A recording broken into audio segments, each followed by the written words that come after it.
Hello and welcome to Mexico News Network's Daily Report. I'm your host, Mara Thompson. Today we have new information for you, but first don't forget to visit us at mexiconewsnetwork.com as well as follow us on Facebook, Twitter, and Google+, so you can always stay on top of all the relevant information on the positive side of Mexico and the world. Let's start with today's show. Basing the programmed budget cuts for 2017 on the Magic Towns program and as a way to obtain the necessary economic funds to save their lagoon, citizens from Bacalar are looking to get recognition as a cultural and natural World Heritage Site. To carry out the petition, Limbano Gallegos Perez, director of the South-Southeast Regional Committee of the Mexican Commission of Cooperation with UNESCO, will provide his counseling to this municipality of Quintana Roo.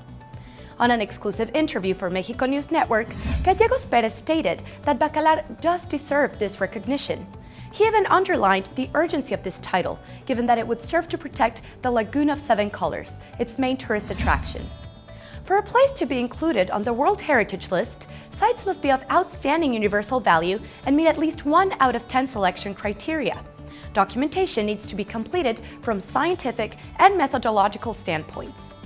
Gallegos Perez assured that if Bacalar is inscribed as a cultural and natural World Heritage Site, it would obtain funds from UNESCO, resources that would be managed by state and municipal authorities, since it is through these government structures that everything is administered and distributed.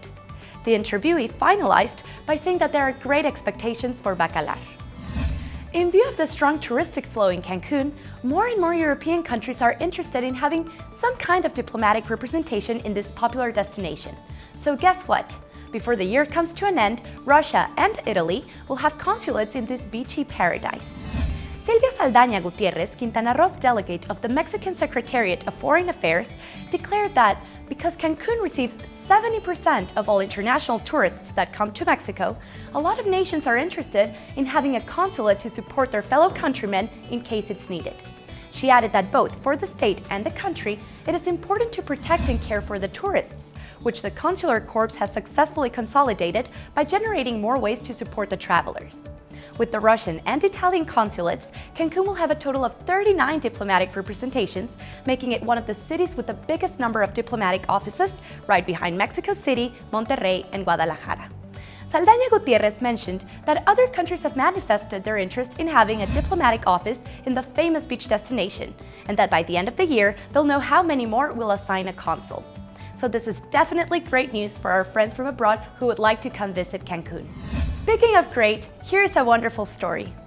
Less than 20 days old, with an advanced state of dehydration and abandoned in a paddock. This is how the story of these two little jaguar cubs started out, but it all turned around when they were found by a citizen of Calakmul in the Mexican state of Campeche.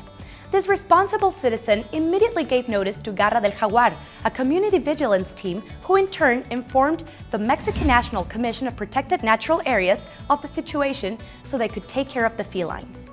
Through a press release, the federal agency informed that the two female cubs, who barely weighed 600 grams, were taken care of by personnel of the commission with support of the Jaguars organization team of veterinaries, who provided the powder formula and other necessary supplies to guarantee the survival of the cubs. After 15 days of stabilization, on October 27th, the little jaguars were moved to Oaxaca.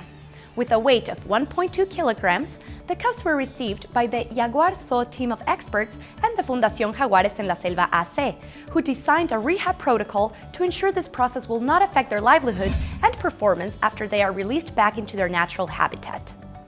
According to this protocol, from this moment and until the cubs turn 3 months old, they will be fed with techniques that minimize their contact with human beings. Then their growth and development will be promoted with hunting and survival skills that will be useful for them when in approximately 8 months they are freed in the jungle of the Calakmul Reserve. This was all for today. My name is Mara Thompson and this is Daily Report by Mexico News Network. Remember to follow us on our social networks and to log on to mexiconewsnetwork.com for more positive information on Mexico and the world. Thanks for stopping by.